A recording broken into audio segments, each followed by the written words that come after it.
Good day, everyone. I am Mara Vanessa Jordan, and for the next topic, which is still under norms, is fixed reference group scoring system. Now, the outline of this report. First, we're going to discuss the fixed reference group scoring system, followed by the norm reference versus criterion reference evaluation, which we're going to tackle the difference of the norm reference and criterion reference in terms of their intended purpose, their way the content is selected, and the result interpretation. For the intended learning outcomes is that first, to be able to explain the fixed reference group scoring system. Second, to determine the difference between the norm reference and criterion reference evaluation. Now, although most derived scores are computed in such a way as to provide an immediate normative interpretation of test performance, there are some notable exceptions. One type of non-normative scale utilizes a fixed reference group in order to ensure the comparability and continuity of scores. That is, without providing normative evaluation of performance. With such a scale, normative interpretation requires reference to independently collect norms from a suitable population. The local or other specific norms are often used for this purpose.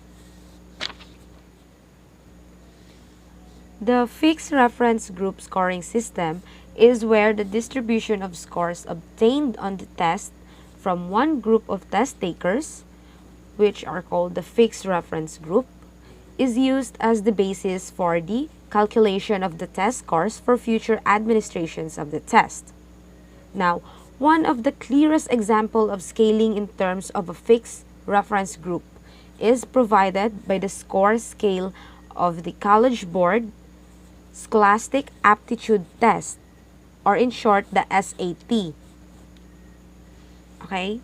Now, between the year 1926, this is when the test was first administered, and 1941, SAT scores were expressed on a normative scale in terms of the mean and standard deviation of the candidates or the test takers taking the test at each administration. So, as the number and the variety of the college board member colleges increased and the composition of the candidate population changed, it was concluded that the scale continuity should be maintained. Otherwise, an individual score would depend on the characteristics of the group tested during a particular year. An even more urgent reason for scale continuity stemmed from the observation that students taking the SAT at certain times of the year performed more poorly than those taking it at other times. So, owing to the differential operation of selective factors. Now, after the year 1941, all SAT scores were expressed in terms of the mean and the standard deviation of the approximately 11,000 test takers who took the test in that year, which is the year 1941.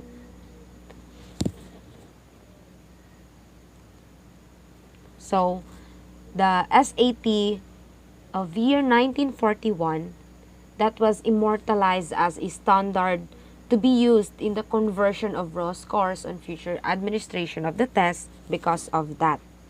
Okay. Now, these candidates, they constitute the fixed reference group employed in scaling all subsequent forms of the test. Hence, a score of 500 on any form of the SAT corresponds to the mean of the 1941 sample. So, a score of 600 falls one standard deviation above that mean, and so forth.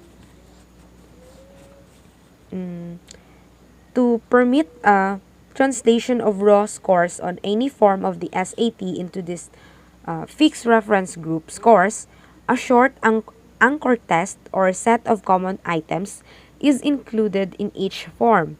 Now, each new form is thereby linked to one or two earlier forms, which in turn are linked with other forms by a chain of items extending back to the 1941 form. These non-normative SAT scores can then be interpreted by comparison with any appropriate distribution of scores, such as that of a particular college, a type of college, a region, etc. These specific norms are more useful in making college admission decisions than would be annual norms based on the entire candidate population. Now, again, the test items common to each new version of the Scholastic Aptitude Test and each previous version of it are employed in procedure, a procedure that we called anchoring that permits the conversion of the raw scores on the new version of the test into fixed reference group scores.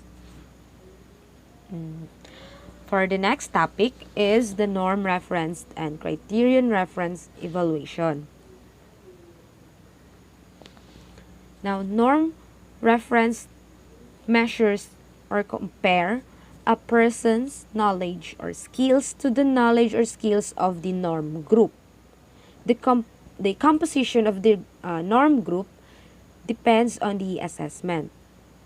So, here we define norm reference evaluation as judging test scores based on how they compare to others on the same test. So, for example, for students' assessments, the norm group is often a nationally representative sample of several thousand students in the same grade. And the norm groups may also be further narrowed by age, English language learner status, socioeconomic level, race or the ethnicity, or many other characteristics. Meanwhile, the criterion reference evaluation has criterion, which is a standard on which judgment or decision may be based. Okay, it is a standard that can be used to judge or make a decision. Now, criterion reference tests compare a person's knowledge or skills against a predetermined standard, learning goal, performance level, or other criterion. Now, with criterion reference test, each person's performance is compared directly to the standard without considering how other students perform on the test.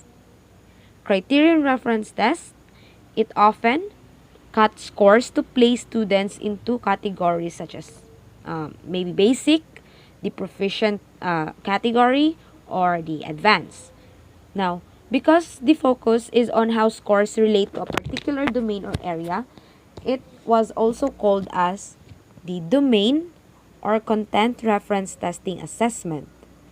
And since it is frequently used to gauge achievement or mastery, it is also referred as mastery test. Now, the two categories, norm reference test and criterion reference test, differ in their intended purpose, the way content is selected, and the scoring process, which defines how the test results must be interpreted. Now, first, in conceptualizing the difference between the norm reference and criterion reference evaluation, the norm referenced is usually focused on how an individual performed relative to other people who took the test. Meanwhile, the criterion referenced, it usually focuses on the test taker's performance, such as what the test taker can or cannot do, what the test taker has or not learned, and whether the test taker does or does not meet the specified criteria for inclusion in some group. Next, the norm reference test, It helped compare one student's performance with the performances of a large group of students. A representative group of students, called the norm group, is given the test prior to its being sold to the public. So any student who then takes the test once it is published has his or her scores compared to those of the norm group, and the student learn how or she scored relative to the students who took the test when it was normed. Okay, the norm group is usually a national sample of students. Now, the major reason for using an norm reference test is to sort students. It sorted out students. So, it is designed to highlight the achievement differences between and among students to produce a dependable rank order of students across a continuum of achievement from high achievers to low achievers. Okay, so we might want to we might want to rank students in this way in order to place them in special, remedial, or gifted programs, or to select them for different ability level reading or mathematics instructional groups. Next is that the criterion reference test, on the other hand, it focused on, as we've said before, what test takers can do and what they know, not how they compare to others. Now, it is how well it actually reports how well students are doing relative to a predetermined performance level on a specified set of educational goals or outcomes included in the school, in the district, or state curriculum. So, the educators or policymakers, they may choose to use these tests, these criterion reference tests, when they wish to see how well the students have learned the knowledge and skills they are expected to learn. So this information may be used as one piece of information to decide how well the students is learning the desired curriculum and how well the school is teaching that curriculum. Now, another consideration for choosing a norm reference test or a criterion reference test relates to the content of the test itself. So the test content for a norm reference test is selected according to how well it ranks the students from high achievers to low. Meanwhile, the content of a criterion reference test is selected by how well it matches the learning outcomes deemed most important. While no test can measure everything of importance, the content selected for the criterion reference test is selected on the basis of its importance in the curriculum, while the norm reference test is selected by how well it discriminates among students. So, the norm reference test is between the students. Okay, remember that it's between the students, while the criterion reference test, it is on the student itself it is on the student itself on how well he or she learned, how well he or she is doing on that curriculum or in their course, in their program. Okay, so as mentioned earlier, a student's performance on a norm reference test is interpreted in relation to the performance of a large group of similar students who took the test when it was first normed. While the criterion reference test, on the other hand, it gives a detailed information about how well a student has performed on each of the educational goals or outcomes included on that test. So that is the overall difference between the norm reference and the criterion reference test or evaluation. Thank you for listening.